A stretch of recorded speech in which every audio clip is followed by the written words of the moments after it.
This is LEGO Ice Expedition, a custom series I've worked on for actually a while. I'm going to today show you its origins, inspirations, and then go through each of the sets I made in person, showing you their functions and details. As you can see by the orange and dark blue color scheme, this is heavily inspired by the LEGO City Arctic line, where I took the same colors and the theme of Arctic exploration and changed it to instead deal with finding lost artifacts. When my brother and I were younger, we built over 20 sets on Digital Designer, which I currently can't access. For now, their files are on the old computer that is currently under my couch. The first set I made in the smallest of the Ice Expedition line is the Tundra Tracker, which is the scout vehicle for the Ice Expedition crew. It has one side build, which is this small ice structure with this golden vase on top, which is one of the things they are here to collect. This comes with one minifigure, this guy right here. Please focus, there we go. He doesn't have a name, comment that down below for all the names of the characters because I don't really have any. They usually use power miner bodies and then orange and mixture of light blue and dark blue. He also has a nice scarf and some scarring across his face. The main build, the Tundra Tracker, has a lot of detail. Since it was the first I built, I had the most pieces. That one's unfortunately broken, but it has this main engine section back here with a lot of detail, these pipes running on both sides, and then these wheel extensions on the side to raise it up slightly. It has this back portion, which has storage for items back here.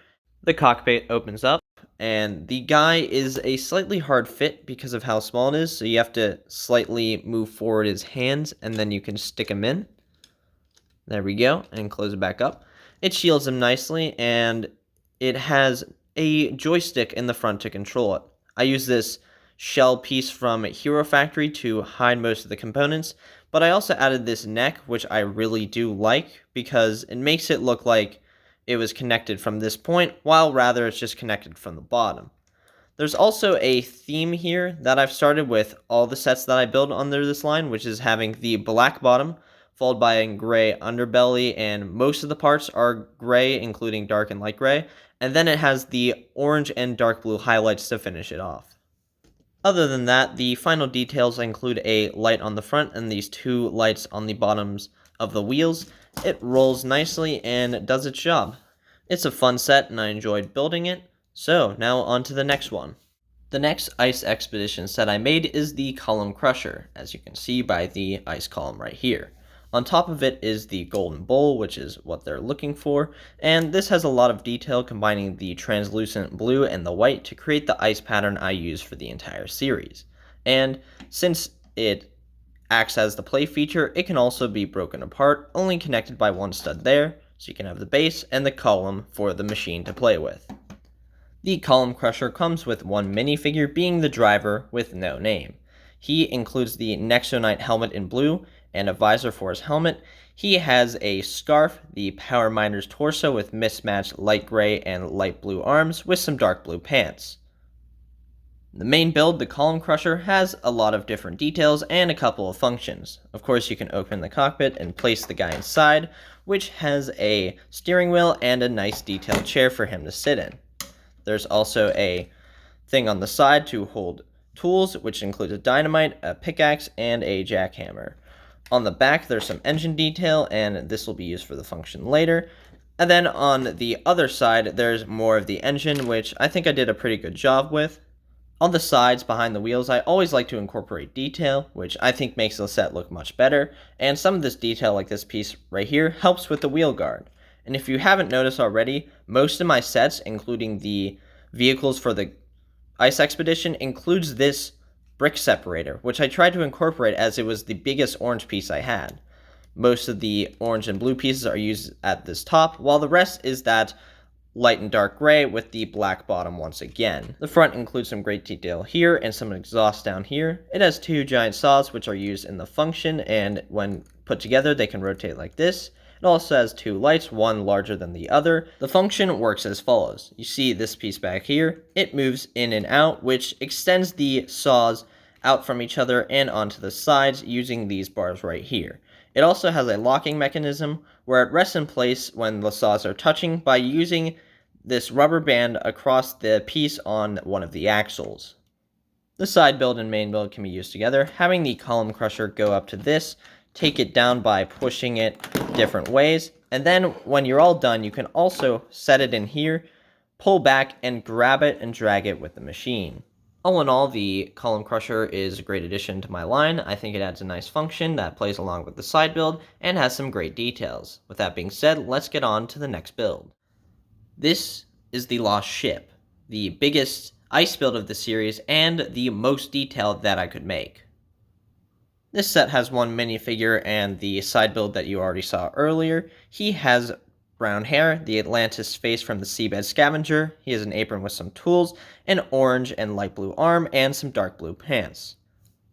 The side build of the set doesn't exactly have a name like all my other vehicles, but it rolls on 4 wheels, is used for carving paths for the ice expedition, has a nice chair and joystick right here for the guy to use, and 2 slots to hold a buzzsaw and some dynamite.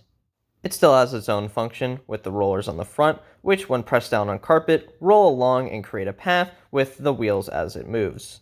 The Lost Ship uses 4 main colors, which is the brown, white, translucent blue, and black, to make its effect of being a ship lost in an Arctic wasteland.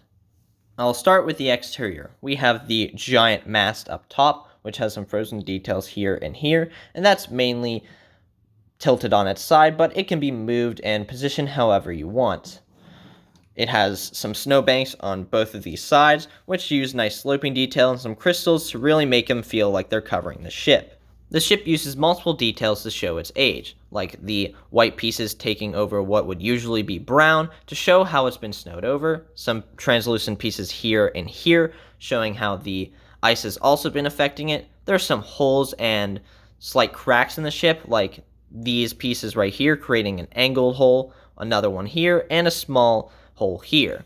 There's also some discrepancies on the top, with this having a larger gap than over here, and this side being complete while this one has a gap with some snow filling it in. The front is created using hinge bricks on these sides, one being the black ones on the bottom, some brown ones in the middle of the build to angle it to a slope in the middle. And this is covered by flat pieces so you can put your standard straight bricks on top of it to make it look all nice and neat. The back also has this ice structure covering another window, and then there's the hole to the interior, as well as another hole on this side just to look into it. The ship has a lot of frozen detail, including this right here and this part I already mentioned, as well as some snow scattered around. It also has some tools like a sextant, a musket, a bucket, and a bottle. Last couple things on the outside include this right here, which shows that this isn't actually the entire boat. This would be like half of it, and this would continue back to connect to the rest of the boat, but that's been broken off. And this right here, which, if you pull it out, reveals a map, which the pirates probably used when they originally sailed here. The interior has 2 ways to get in. One is back here, and the other is this window right here, which can be opened up. I opened up the ship so you could see more of the interior. This is the place where the chest rests, which I already took out. It has a snowbank that fell through this hole in the back, which you can see. We have the trident and the 2 barrels of gold we have, followed with some crystals. Then over here we have a small table, the rat in the back, and that picture I mentioned earlier. Has some tiling leading up to this entrance out here, which can be opened up. This set includes my favorite build of the wave, being the boat itself, with its insane detail and small little functions that help it excel, even though it's not one of the most play-heavy of the wave. The final set of this wave is the big one, the incinerator. This set comes with 3 minifigures this time. The first being another Ice Expedition character. He has another Power Miner's body with some white pants to match the white torso coloring. He has some dark blue arms, free hands, a scarf, and a bald head. The second character is this Ice Expedition flamethrower person, which is actually a girl, and she has this heavy-duty armor, including this helmet with this protective visor, a giant chest plate that holds the flamethrower on her back, and some heavy-duty armor to protect her from the extreme conditions of both heat and cold. The last character is this guy, the mysterious ice warrior who has a hood and a cape, and this golden sword which has an ice piece at the bottom. He has an origin which I'll explain later, and he's made using the Zane NRG figure with his face turned around because I thought it would be cooler if it was no face and he looked more mysterious. This is the first of two side builds, which is a small structure put on some ice. It has the usual blue, translucent, and white color scheme, as well as some stone that protects the weapon that it's containing, which is held in a giant piece of ice. This can be removed, of course, and is another collectible in the series. The second build is the Ice Throne, which has these pieces which can be moved if you want to change the angle, but I like them here. The throne is made with dark brown wood with some gold highlights. It has this detail which I really like doing, where I took a window piece, put two studs in there, and the studs would go through the window piece to hold it in place, and that is on both of these sides. It is covered in ice, and behind it, it actually has secondary weapons for the ice guy, which are these energy blasts, which in this case are ice, and some two giant blades up top, completing the look and making a really nice throne. He can also sit on it, of course, or you can stand it up, which I like better since it does increase his cape in the back. The incinerator is large. It is the biggest build of the Ice Expedition sets. It has 6 wheels. 4 of them look the same with these round pieces instead of having the middle ones, which just have a ton of studs and a smaller connection point. Of course, they can roll back and forth, and they are protected by a wheel guard made of 3 different brick separators, which are connected through various ways. There are also 2 more brick separators on the front, making a total of 8 throughout this set, and they have lights on the front as well.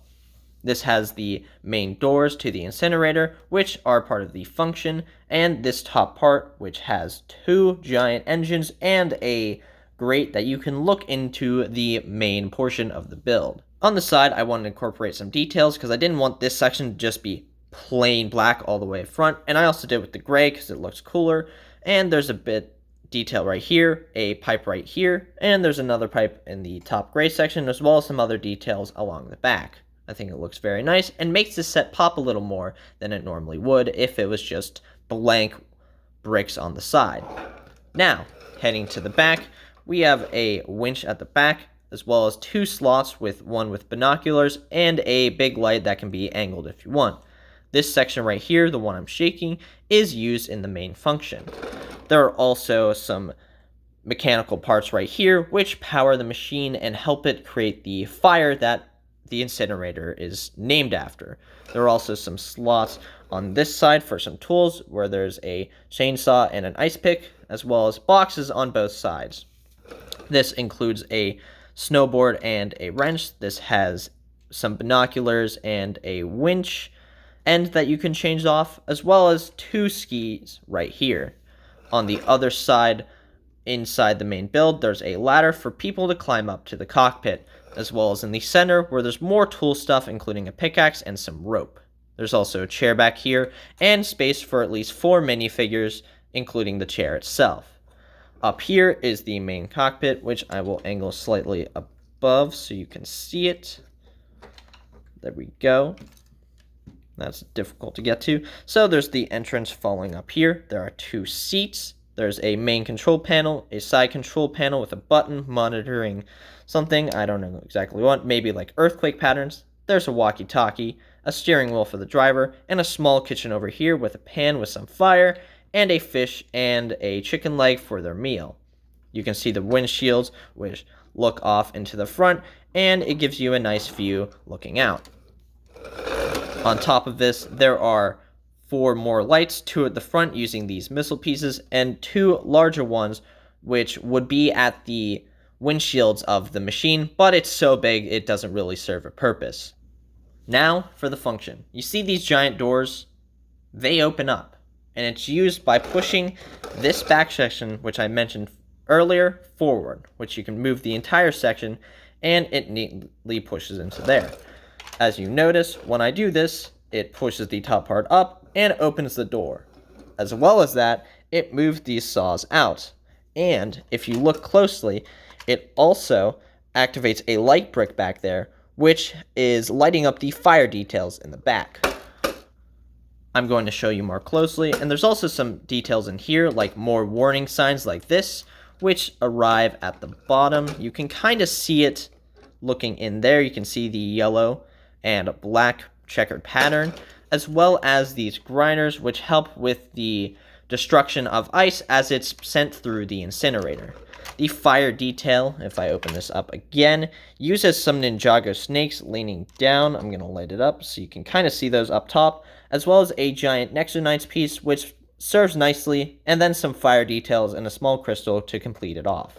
There's also a small ramp down here, which is probably the weakest part of the build, but it doesn't really fall off since it's not really touching anything.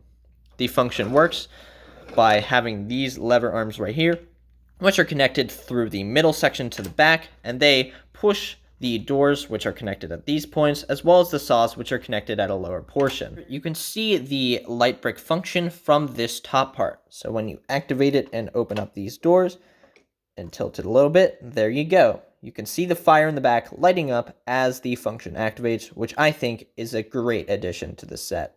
This is the underside of the build. It is all black with this section right here that holds up the backside. It also has this, which you can remove and get a closer look at the fire, which I need to light up for you to see. There we go. Looks very nice and is probably my favorite function because it takes the function of the second machine, the column crusher, and turns it into something else, as well as adding the light function, which is used by taking the light brick that is back right under here, and every time this is moved forward, this piece right here is pushed into pressing it. The incinerator doors are so tall that you can actually engulf this entire thing and bring it back with you, especially if you separate it by having it held there. You can grab this and completely engulf it if you really want to, and look, it's gone. I love that. It works with other play features that I incorporated in different sets. The incinerator has my favorite play function and is a really massive set that really shows its size and power through what it can do. I'm happy with this build, and I'm glad I could use it to complete the Ice Expedition line as of now. What is the story of Ice Expedition? Well, it's about this guy, who's originally on that boat when it crashed. And when it crashed, everyone died but him. And some loot they collected on his journey was this sword, which, when he held, made him immortal, keeping him powerful and alive, while also creating an ice biome that shot unexpectedly where it shouldn't have been. Ice Expedition was made to find what was happening with this biome and why it suddenly froze over. They didn't know it was because of him, and eventually have to use their collective team to stop him from spreading the ice biome further into the world. If you made it this far, I thank you for watching this long into my video, explaining my sets, the origin, the details and functions, as well as the story. If you did not already, like and subscribe. It would be great if you could support me, and that'll be all until next time.